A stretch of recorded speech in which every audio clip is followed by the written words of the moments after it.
Al abordar el sitio del suceso donde ha ocurrido una explosión, es importante que nos guiemos por los efectos. Todo lo manifestado hasta acá nos indica que ese conocimiento, esa teoría que hemos ido repasando, que hemos ido revisando, nos lleva al análisis de los efectos de las explosiones sobre el medio ambiente, sobre el terreno, inclusive en las personas que sufrieron el efecto de la reacción química violenta. Los efectos básicos que vamos a observar son efectos sonoros y de gases residuales. A mayor distancia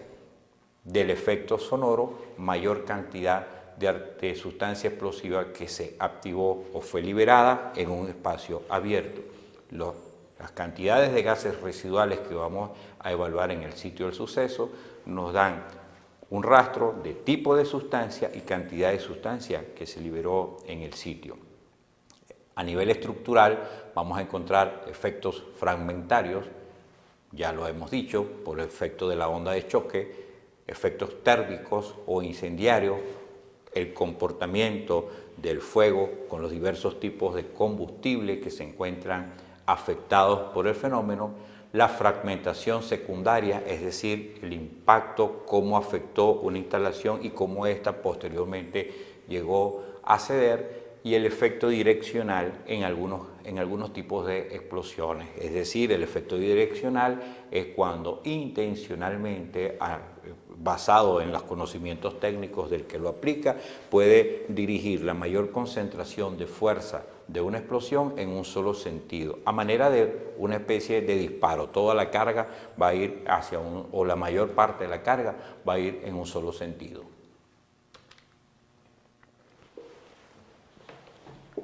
Muy bien,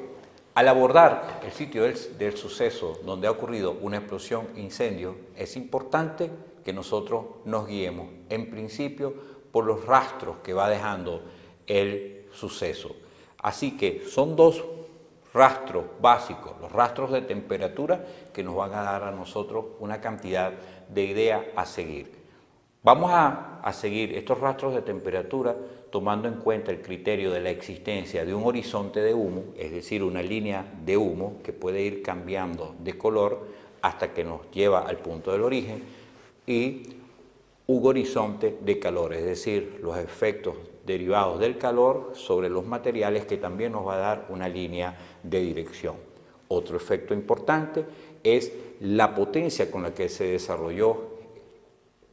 la reacción química y que evidentemente se va a traducir en destrucción, en daños y en fragmentación de materiales que se va a encontrar en el camino esta onda de choque a medida que va progresando. Sigamos los distintos rastros de la explosión o del incendio, de manera que esto nos permita definir cuáles fueron las circunstancias que dieron lugar a ese siniestro. Al abordar la escena de suceso, recomendamos siempre seguir seguir los rastros de proyección en primer lugar y posteriormente los rastros de destrucción. Vamos a notar que en aquellos sitios donde ha ocurrido una explosión producto del trabajo que hace la onda de choque, gran cantidad de objetos o fragmentos de los objetos originales van a ir a parar a una distancia considerable. Esto es lo que llamamos proyección. Esos objetos proyectados en distancia o a la distancia debemos tomarlos en consideración. Aquí hacemos un poco de juego con cálculos físicos, con cálculos matemáticos. Entonces podemos encontrarnos que un objeto que tenga un peso específico, determinar dónde estaba ese objeto originalmente y hacer un cálculo de cuánta energía fue necesaria o cuánta fuerza fue necesaria para llevar el objeto de su sitio original al sitio donde nosotros lo encontramos. Una vez que el investigador comienza en la periferia del sitio del suceso a evaluar en primer lugar los objetos proyectados, comienza a tener una idea general de cuál fue la fuerza y cuál fue el fenómeno físico-químico ocurrido allí que dio como resultado ese tipo de proyecciones. Si seguimos esa línea de objetos proyectados, nos vamos a encontrar ahora los objetos destruidos, paredes derrumbadas, pisos agrietadas, columnas dobladas o afectadas por la onda de choque. Si tomamos en consideración y hacemos una relación entre la fuerza que se necesitó para proyectar a la distancia el primer objeto que encontramos versus la fuerza que se necesitó para derrumbar una pared,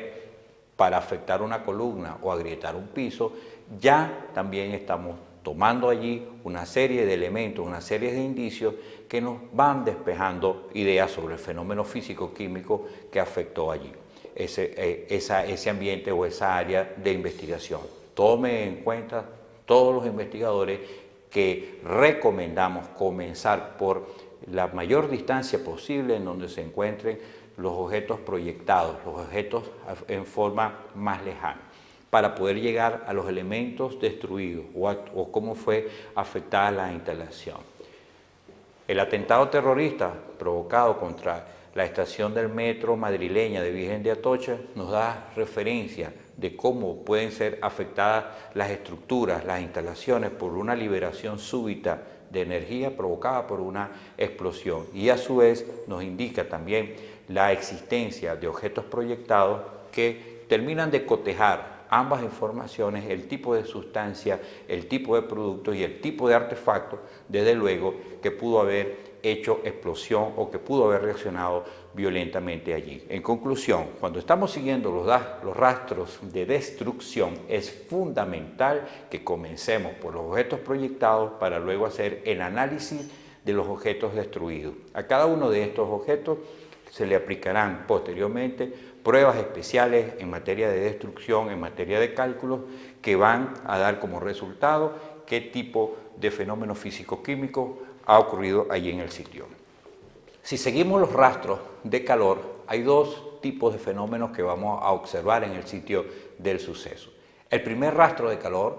o mejor dicho, el primer rastro asociado a la liberación de calor, bien sea por explosión o bien sea por combustión, es el denominado horizonte de humo. El horizonte de humo no es más que un proceso de degradación del color que deja el humo a su paso cuando hace contacto con cierta superficie. Es de entenderse que mientras más claro es este color del humo, más distante nos encontramos del punto de origen. Es decir, si observamos detenida y cuidadosamente, como estamos observando en las imágenes, vemos un área de mayor afectación de color o de mayor oscuridad, y en forma de degradación se va perdiendo la pigmentación de ese color hasta que nos indica una especie de origen. Es por eso que se le denomina horizonte de humo. Vamos a seguir ese rastro, vamos a seguir ese horizonte